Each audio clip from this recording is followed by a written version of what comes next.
ولې طالب چانه ډارېږي؟ طالب چې امریکا ته مخامخ په میز باندې وایي لاس دې خلاص.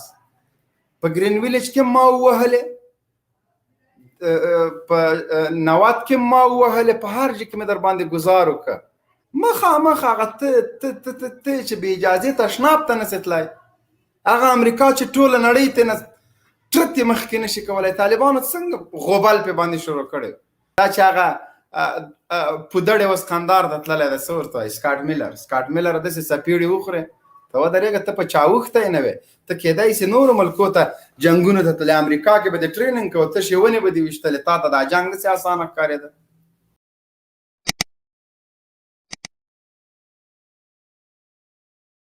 بسم الله الرحمن الرحیم. السلام علیکم ورحمت الله وبرکاته.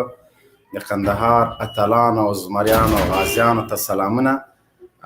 دا ملت مو د اتلولۍ او د احسان پوروړی ده. الله مو په خپلو چارو کې لا ګړندي پیاوړي او بریالي لره.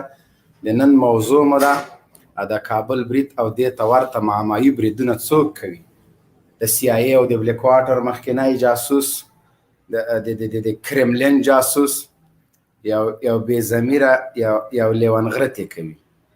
دوی غواړي چې په داسې حملو باندې خپل مظلومیت، خپله ماته، خپل شکست پټ کړي او یو ځل بیا د امریکایانو او د صلیبیانو او د اشغالګرو پښه افغانستان ته راواړوي، تر څو د دوی زمون د اروپا او د امریکا په لوړو پوهنتونونو کې تحصیل وکړي او دغه کوم د ډالرو سلسله چې روانه ده دا بنده نشي او داسې یو څوک صحنې ته رانشي چې له دې خاینانو او ظالمانو جابرانو نه د کړو ظلمونو او وحشتونو پوښتنه وکړي. دوی د دې په خاطر چې خپله ماته، خپله رسوایي او خپله ناکامي پټه کړي، هغه څوک چې نن نه هفته مخکې دا لاپې او پټاخې وهلې، د کابل د امنیت ذمهواري د یو پولیس په شان په خپله غاړه واخیسته، د دې په خاطر چې څوک په کابل کې غلاوې ونه کړي.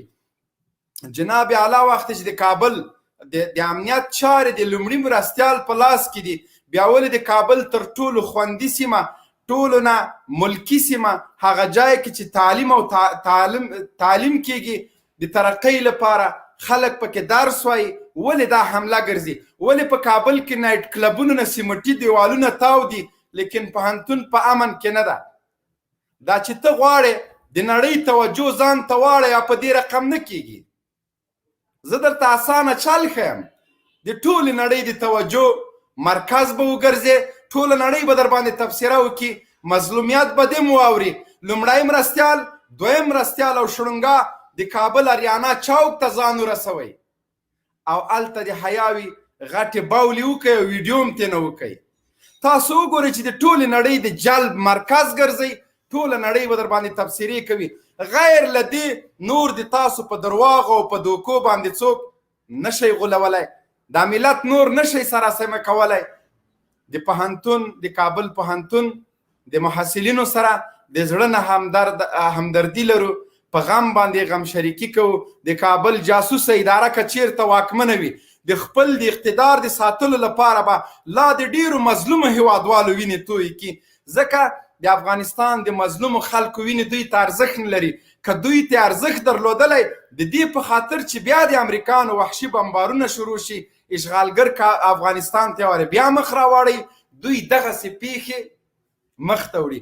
دوی کوشش کوي چې په دغسې پیښو باندې د نړیوالو د توجه مرکز وګرځي. نه، نړیوال طالب داسې سوک ورکړی ده که هر څه له تا سره کیږي، نړۍ د نور ذمهواره نه ده.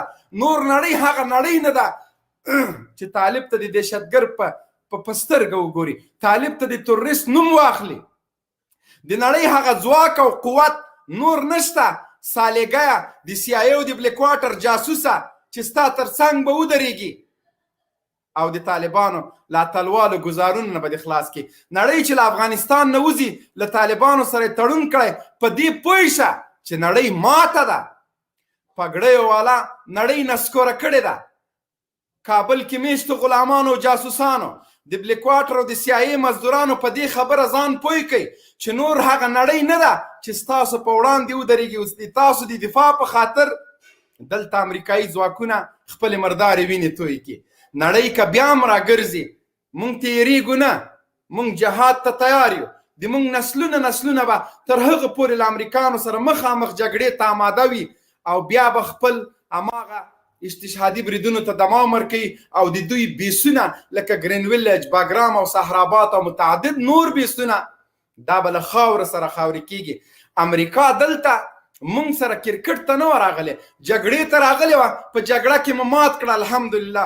زمونږ اتلانو، زمونږ غازیانو چې ټول د افغانستان ملت د احسان پوره وړی ده، امریکا ته، نړۍ ته، صلیبیانو، ناټو ته داسې ماته ورکړې چې د ابد لپاره دا خو پرېږده چې بیا به افغانستان ته راشي او خپل غلامانو فریاد به واوري، بیا به په نړۍ باندې د حملې توان او طاقت هم نه لري.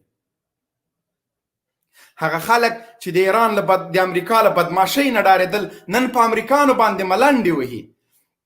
هغه ناټو، هغه ځواکونه مارین او سمندري و، تیش او اسمان او مځکه، هوا او مځکه او ټول د دوی سره وه او د دوی د تیارو له خولې بمونه ورېدل، ګلونه نه ورېده او د چا په سینه باندې لګېده؟ د حافظ د قرآن په سینه باندې، د عالم په سینه باندې، د شیوخو په سینو باندې، په مدرسو په منبرونو باندې اور بل کړی. نور هغه امریکا نشته، نور د نړۍ هغه طاقت نشته. بهتره خبره دا ده خپل د قدرت د بقا دپاره د افغانانو وینې مه تویوئ. حساب چې څه مو کړي هغه کوم هډوکی مو چې خوړلی ده د هغه د وتلو وخت ده. نور که تاسو ته هر څومره تکلیف درځي د مونږ پکې کار نشته، ځکه مونږ په 2001 نه درته چغې وو چې دغه هډوکی چې ته خورې د دې د وتلو د لار سنجولو که، لیکن تا هغه وخت دې ته نه کته، تا هډوکي خوړل، لیکن دې ته دې نه کته چې دغه هډوکی خو د وتلو یوه لار لري. اوس هغه لار ته هډوکی برابر شوی ده، اوس ځان ټینګ که. اوس که څومره تکلیف ده په تا ده، چغې مه وهه. اوس به د افغانستان اصلي وارثین، اصلي افغانان او اصلي مسلمانان معلوم شي چې دا هیواد د چا ده. د دې هیواد اصلي وارثان څوک دي؟ څوک چې افغانستان له وحشت او له دهشت او د صلیبیانو له اشغال نه خلاص کړ. دا څوک دي؟ دا هماغه طالب چې تی تروریست بولې، دا هماغه طالب چې تی پنجاپی بولې، دا هماغه طالب چې تا زندان ته او د مرګ دوه اپشنه دې ورکړي. نن فریاد مه کوه، چغې مه وهه. اوربند به تر هغه پورې خیال او محال وي ستاسو دپاره چې تاسو داسې په جعلي حملو باندې غواړئ د افغانانو سترګو ته خاورې وشیندئ. خبردار، افغانان ویده نه دي. ورشئ تاسو په قندهار کې د مفتوحه سیمو خلک وګورئ چې څومره په زجر او په ظلم کې مو ساتلي وو. د هغوی فریاد وګورئ، د هغوی ژړا اوښکې وګورئ، د طالب راتګ ته د هغوی لبیک وګورئ. همدغسې یو حالت په 1995 کې هم تاسو راوستی. تاسو خلکو نه زامن بوتله، تاسو خلکو نه ښځې بوتلې، تاسو په هر کیلومتر کې پاټک اچولی. طالب د افغانانو لپاره په هغه وخت کې هم رحمت ګرځېدلی و او نن هم خلک د رحمت په سترګه، د راحت په سترګه او د نعمت په سترګه طالب ته ګوري.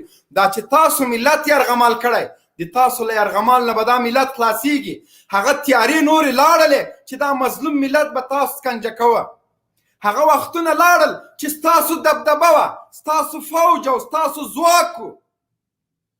هغه وخت مو هم درته ویلي چې زمونږ ورځې راځي مونږ خپل رب ته ډېرې زارۍ کړي، ډېر مو په سجده کې اوښکې تویې کړي، دې ملت ډېرې اوښکې تویې کړي چې یا الله نور زمونږ لاسونه د دې ظالمانو ګریوانو ته ورسوه. اوس هغه شیبې راغلي دي چې زه تا له ګریوان نه ونیسم، خپل د مظلومې خورکۍ، خپل د هغه سپین سرې مورکۍ، خپل د یتیمانو د کړي ظلمونو پوښتنه درنه وکړم. اوس څنګه د اوربند چغې او نارې وهې؟ شرم نه درځي؟ دا هماغه سړی نه یې ته چې سر دې وهه سنګر دې نیوه؟ ته هماغه سړی نه وې چې طالب ته د اختارونه ورکوه؟ ته هماغه سړی نه وې چې د طالب د صلح ټول فریادونه دې نه اورېدل؟ نن بیا ته څنګه راجګېږې دا خبرې کوې؟ تخت و تاج مه کوئ، په دې ملت باندې سترګې مه برګوئ. دا ملت بې څوکه نه ده، د هر ظلم او وحشت انتقام اخیستونکی دی انشاءالله العزیز. تاسو بې فکره اوسېږئ. د افغانستان مظلوم ملت ته دا وایو، دا کومې اوښکې چې تاسو د ازادۍ په خاطر باندې تویې کړلې او خپل د طالب جان لاسونه مو ښکلول، مونږ پوهېږو چې د طالب احسان تاسو درکړی ده، د طالب قرباني مو درکړې ده. په دې پوه وئ چې تاسو له دې ظلم او وحشت نه بغیر له طالبه څوک نشي خلاصولی.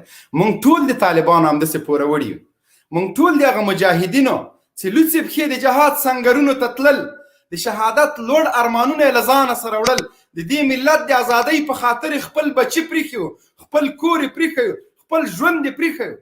کنې دا ژوند چې ما او تا کوو دا خو هغه کولی شي تر ما او تا ښه د ژوند په چارو باندې پوهېده، لیکن زما او ستا د ازادۍ په خاطر هر څه پریښي وو. نن الحمدلله طالب چې څه ویل هغه ارمانونو ته موږ رسېدونکي یو. موږ یې په سارو سترګو ګورو. د افغانستان ټول ملت ته وایم چې طالب د احسان پوروړي یو، موږ دا احسان به ادا کوو. قسم په خدای د دوی د پښو خاورې د ښکلولې دي. دوی چې کومه ازادي نړۍ ته ورکړله نه افغانستان ته، د نړۍ مسلمانانو نن د طالب په نوم افتخار کوي. دغه اعزاز د طالب دپاره بس ده. دا چې ما او تا د جهاد غیرت نه لرو، طالب باندې نور القابونه ږدو. دا چې موږ بې غیرته شوي یو، دا دین خو بې غیرته دین نه ده، خو داسې وایه چې ته منحرفه شوی، ته جرأت د دې نه لرې چې د امریکا او د هغوی د غلامانو په وړاندې ودرېږې. نو دا خو مه وایه چې طالب دا او طالب هغه. طالب څه ونه کړل د دې ملت د ازادۍ په خاطر باندې. ته په اروپا کې ناست د یو څو تلویزیونو چینلونه ته ځان خبروې، ته راشه د افغانستان حالات له نږدې نه درک کړه، نږدې دا ملت وګوره چې ملت په کوم حالت کې ده. دا ملت څومره انحصار شوی ده. د ملت نه د پیسې واخیسته، زمن دې ترې واخیسته، کور دې ترې واخیسته، موټر دې ترې واخیسته، بازار دې ترې واخیسته، مارکیټ دې ترې ټول دې ورته په اور باندې لوله پاکه په دې جرم باندې چې دې په کلي کې یو طالب ګرځېده. نن ورشه ټول قندهار طالب ده، ټول هلمند طالب ده، ټول افغانستان له تورغره تر بدخشانه پورې ټول طالب ده. اوس د دې سیلاب مخه که نرې ونیسه. دا د دې ملت رښتینې بچیان دي. قوم پرستۍ ته تا لمن ووهله، مذهبي اختلافاتو ته تا لمن ووهله، هر څه دې وکړه، لیکن ناکام یې. دې نه وروسته هم ناکام یې. د کابل د قربانیانو پوښتنه به هم طالبان درنه کوي. د طالب ضرورت دی ته څه د کابل په پانتون باندې حمله کوي؟ ولې پارک نه کوي؟ ولې په دفاع وزارت نه کوي؟ ولې څوک یې مخه نیولی شي؟ نه یې دي کړي، ثابته کړې نه ده چې هغه ځي په ملکي جای باندې پانتون باندې د روزنې په جي باندې په هغه جي باندې د طالب ځي توپک دی اخلي، هله دلته دی عام ولس بې دفاع ولس وژني. ولې د تا پسې نه راځي د سی آی جاسوسه؟ هغه سلګۍ د تا د مونږ هیرې نه دي چې طالبانو ګزار درکړ او د ټولنیوز کې د ژړاوې کولې، هرې رسنۍ ته د فریادونه کول، اوښکې دې تویولې. دا په تا راغلې نه وه. دا چې همداسې یو څو مضبوط ګزارونه ته نور وخورې، ته به په خپله صلح ته آماده شې، ته به خپله شرعي نظام ومنې، ته به خپله دا ومنې چې طالبان د دې وطن او د دې ملت اصلي بچیان دي. هغه اوښکې ستا زمونږ فریاد چې زړه دې ډاک ولې څه خبره ده؟ لومړی مرستیال صاحب ولې سلګۍ وهې؟ ولې د 5 طالبانو مقابله دې نه شو کولی؟ هغه سوړې چې تا وښودلې په خپله دې اقرار وکړه چې زه په دې سوړو ننوتلم او دې جې نه لاړم او دلته لاړم. اوس به چېرته ځې؟ اروپا ته ځې؟ ان خیالس او محالس. لینک قاري صاحب ته اچوم. قاري صاحب محترم، نن بیا یو ځل زه ناوخته پوه شم چې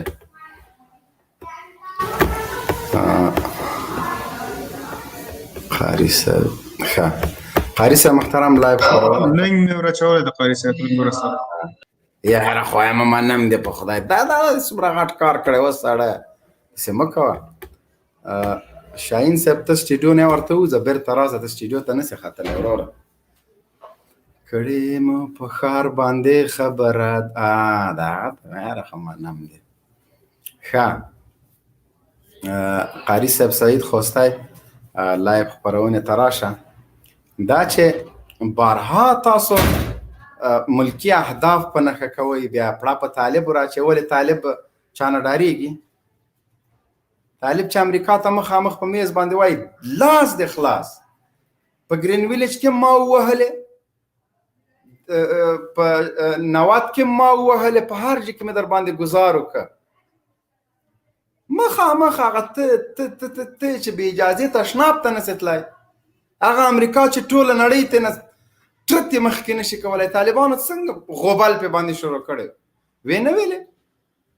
دا چې هغه پودړې اوس قندار ته تللی ده، څه ورته وایي؟ سکاټ میلر. سکاټ میلر داسې څپېړې وخورې ته ودرېږه ته په چا اوښتی نه وې ته کېدای شي نورو ملکو ته جنګونو ته تللی امریکا کې به دې ټرېننګ کوه تشې ونې به دې ویشتلې تا ته دا جنګ داسې اسانه ښکارېده هغه چوچی چې د تا په غېږ کې په همدې قندهار کې مردار شو نن هغه قندهار یو ځل بیا خپلو اتلانو ته سینه خلاصه کړې نن هغه قندهار چې 18 کاله په ویر کې په فریاد کې خپل زخمونه یې څټل نن هغه قندهار طالب جان ته غېږه خلاصه کړې ده نن د احمدشاه ابدالي خاوره د کفارو لپاره سره تبۍ ده تاسو څه ونه کړل په همدغه قندهار په ټول افغانستان کې لیکن د قندهار وحشتونو نمونه به بل چېرته څوک موږ ته پیدا نه کړي دلته په ژوندینې له انسانانو نه څرمن ویستل شوه دلته داسې مجاهدین په دې قندهار کې وو داسې اتلان پکې وو چې هغوی نه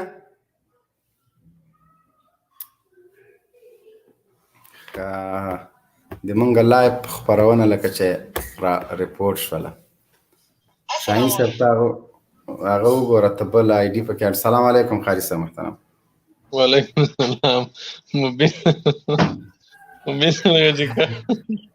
پیج لاړو کارډي لاړو لایف صحیح ده مبین صاحب لایف صحیح ده نه ده نشته لایف نشته لایف لاړو وس لاړو ودرېږه زه د هغه آی ډي چې کومه ته بله واچوه پرېږدو یې چېرته قاري صاحب ته قاري صاحب السلام علیکم ته داسې وکړه شاهین صاحب په هغه خپل پیج نه لایف شروع کړه زه به ورته راجیک سم